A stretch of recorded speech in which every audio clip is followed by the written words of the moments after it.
Assalamualaikum warahmatullahi wabarakatuh. Nama saya Nurul Huda binti Muhammad Razik. Nombor metrik 051131. Hari ini saya akan membentangkan tentang Al-Kharaziyah. Terima kasih kepada Ustaz Muhammad Saiful Bahri bin Abdullah kerana telah mengajar subjek Tasawuf Al-Muqarrar. Okey, untuk mukadimah, Al-Kharaziyah ini adalah pengikut kepada Abi Sa'id Al-Kharaz radhiyallahu anhu. Abu Sa'id ini merupakan salah seorang ulama dari golongan Ahli Sunnah wal Jamaah. Dia juga merupakan salah seorang pelopor tasawuf yang terkenal pada abad ketiga Hijrah. Abu Sa'id ini berasal daripada Baghdad. Abu Sa'id juga merupakan orang pertama yang membicarakan tentang soal fana dan baqa'. Menurut Abu Abdurrahman As-Salami, Abu Sa'id ini merupakan salah seorang imam-imam besar mereka.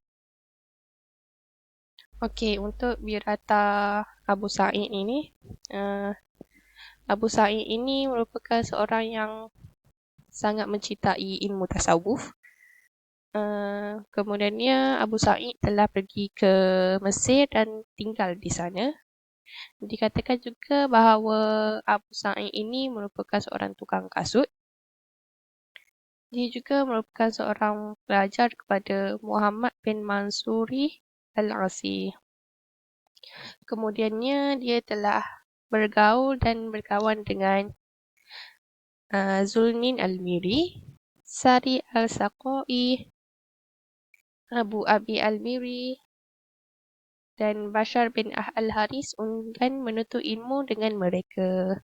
Dikatakan bahawa Abu Sa'id ini telah meninggal dunia pada tahun 286 Hijrah bersamaan 899 Masihi.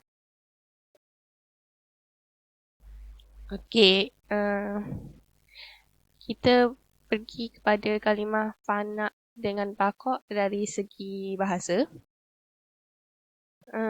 Dari segi bahasa, dia ada 3. Yang pertama ialah kekalnya perkara itu pada permulaannya tiada dan pada pengakhirannya juga tiada. Sebagai contoh, kita ambil dunia. Dunia ni pada asalnya tiada. Kemudian Allah menghendakinya dan kemudian dia menciptanya. Sekiranya Allah menginginkan dunia tiada, maka perakhirannya juga tiada. Okey, yang kedua, kekalnya sesuatu perkara itu sebelumnya tiada, kemudiannya ia wujud. Kita ambil contoh sebagai syurga dan neraka. Pada awalnya syurga dan neraka tidak wujud, kemudian Allah mewujudkannya dan syurga dan neraka ini kekal sampai sekarang.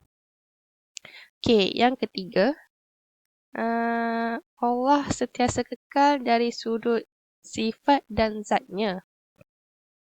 Kita ni sebagai makhluk, kita adalah bersifat baru.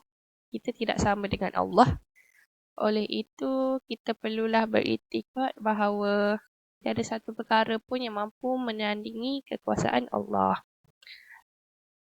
Okey, seterusnya kita pergi kepada fana dan baqa' dari segi hal. Okey, masuk fana dan baqa' dari segi hal atau dari segi maknawi. Ada ataupun tiada sesuatu perkara itu, kita tidak melihatnya dari aspek fizikal sahaja. Contohnya kita ambil contoh sifat jahil. Apabila sifat jahil itu hilang dalam diri seseorang, di mana kita panggil itu fana, maka akan timbul sifat ilmu padanya, di mana dikatakan itu adalah baqa'. Contoh lain pula ialah sifat maksiat.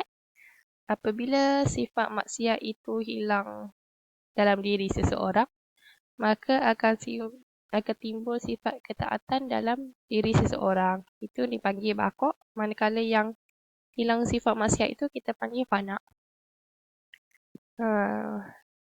Sama juga dengan sifat lalai. Apabila hilang sifat lalai dalam diri seseorang, maka akan timbul sifat mengingati. Di mana hilang sifat lalai itu adalah fana' dan timbul sifat mengingati itu adalah sifat baqo'. Sama juga apabila seseorang itu hilang sifat mazmumah, maka akan datang sifat mahmudah dalam dirinya. Rasa ingin seronok juga akan hilang apabila Allah menghendakinya. Okey.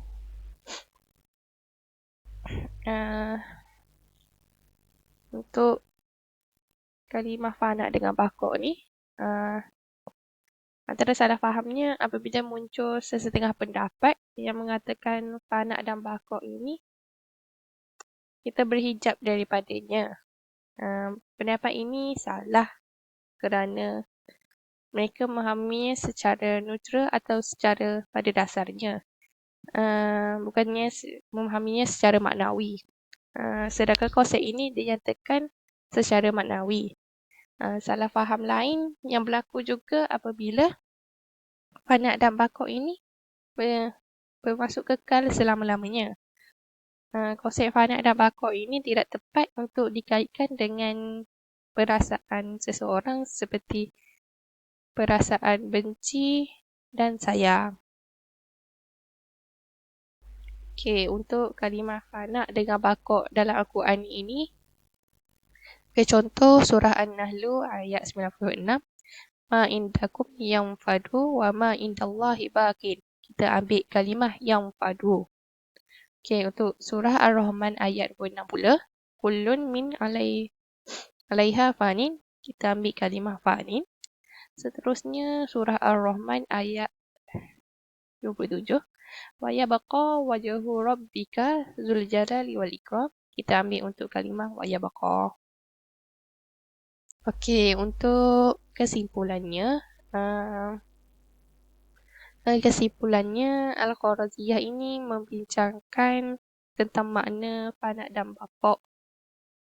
Kita perlu memahami dengan betul konsep ini atau tentang sesuatu perkara tersebut. Janganlah kita cepat menghukum Al-Kharaziyah ini. Kita mengatakan mereka sesat disebabkan kita tidak faham dengan konsep yang mereka ingin sampaikan. Ini kerana Al-Kharaziyah memahami konsep fana' dengan baqo' mengikut pemikiran mereka dan secara maknawi.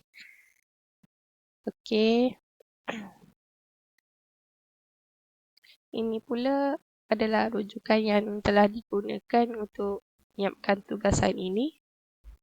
Okey, itu sahaja. Sekian, terima kasih.